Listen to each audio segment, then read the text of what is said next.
Let's go digging for stones and rocks for today's projects. I'm Julie Fei Fan Balzer, your host, and joining me is Joe Rotella and these amazing geode canvases. These are gorgeous, Joe. And they're super easy to make with a clear resin. And you said we're going to be making this purple one today. Well, purple's my favorite color, and I love the color of royalty. Yeah, it's true. The crystals add some texture, and then you've got glitter and mica patterns to add some bling. It's so much fun. Cool, so how do we get started? So I've got a primed canvas here, and I've prepared my whole work area, and I think that's key with resin. So I've got everything laid out. I have a work surface that's, covered. Aluminum foil, I can see that. And the canvas has to be leveled, so if you lift it up, I put little thumbtacks so that I could adjust the height. Cool and I don't want it flat on the idea. bottom because the resin's gonna drip. And I've put blue painter's tape so that when it does drip over the edge, once it's cured, I can peel this off and I'll have a nice clean back.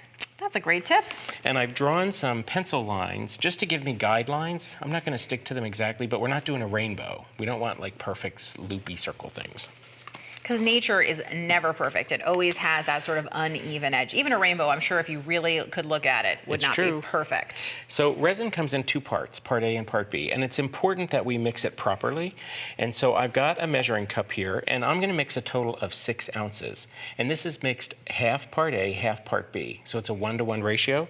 So I'm gonna go ahead and put in 3 ounces of part A.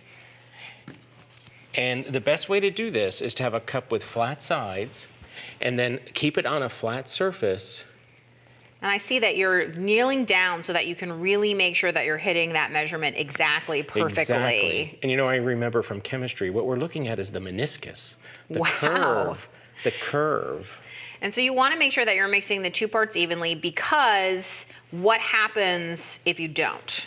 Well, it may not cure properly. Okay. It could end up sticky or not even hardening at all. Because it's the act of mixing the 2 parts together that hardens them, right? The reason that they're liquid in the bottle is because they're not together. Correct. And once they're together, it's the magic that happens. Now, it's not instant, so we have time to work with it. Generally, you'll have about 45 minutes. That's a nice long time, actually. That means if the phone rings, you're still okay.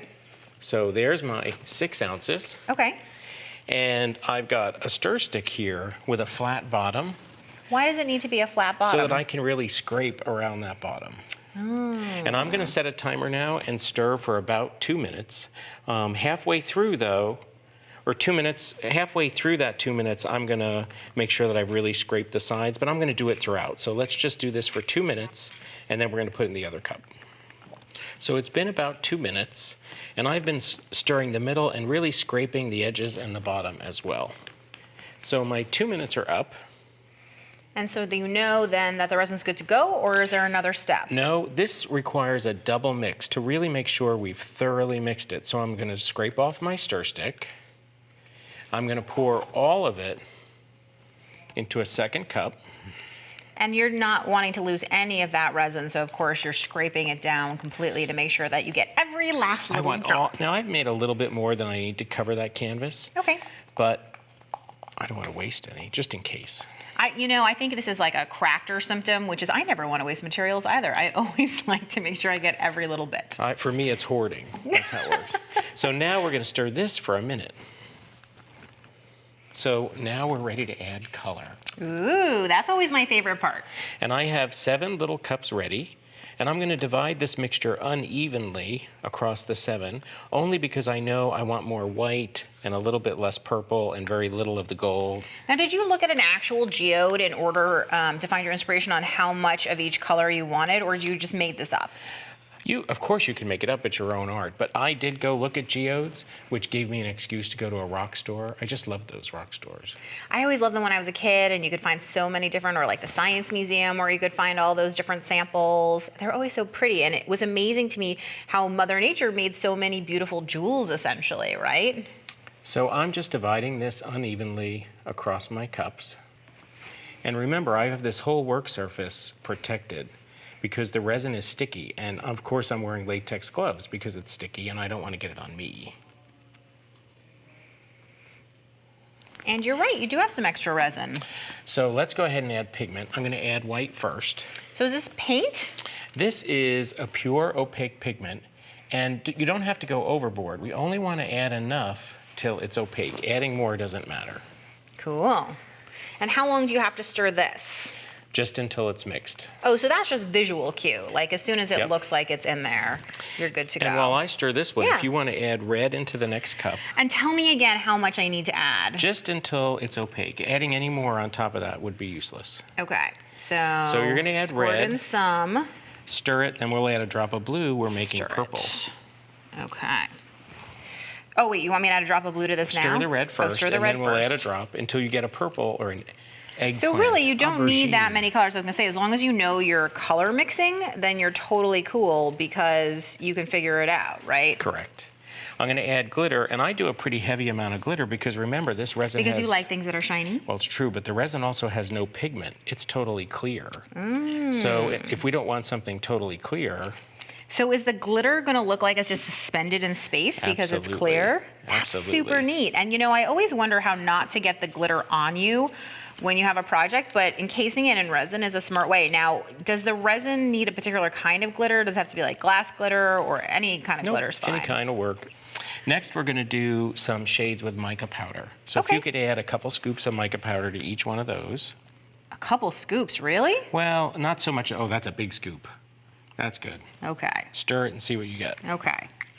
I'm a more is more kind of girl. I like to just pile it on and see what happens. I could tell. Okie doke, we're ready to start pouring. Do you want to switch places? Let's do it. Yes, I do. Let's go. So I'm going to start with the white and go down here. And I can use my stick to get it all the way to the edges. And you really want it to drip over the edge. You can even use your stick to cover the edges. That just finishes the piece. Okay, and is there any rule or rhyme about how much, or are you just pouring that whole cup out? Just pour as much as you'd like. I'm using my lines as a guide. I don't want to go over the line because you might see it through white, but I'm getting kind of close to the guideline. Cool.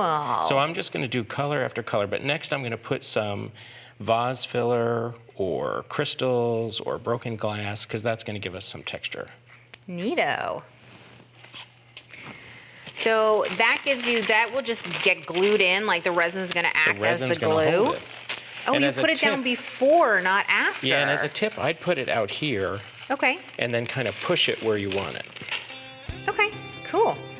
So you're gonna keep pouring all of those colors, and that's just gonna drip all around there. And hold it all in place. Okay, cool.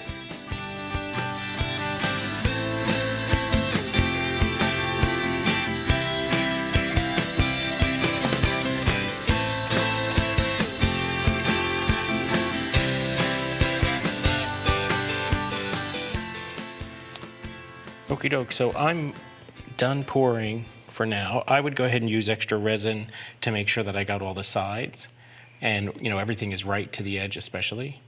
But I think we're ready to pop bubbles. It already looks so cool. So to pop the bubbles, we're going to use a heat gun, and you want to go fast over the top and not aim straight down.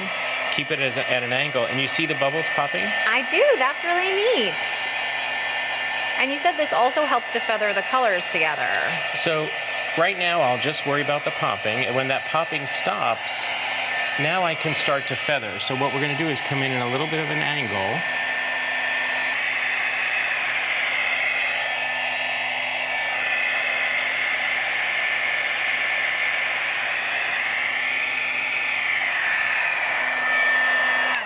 And now we're ready to add some sparkle. So we're going to use our gold and purple glitter and the gold that we mixed. And I think it's best to just kind of start off the edge and come in with... And you're going basically along the line, almost one could say like a grout line or whatever it is between two different colors. Exactly. And I think it needs Very a little up cool. here.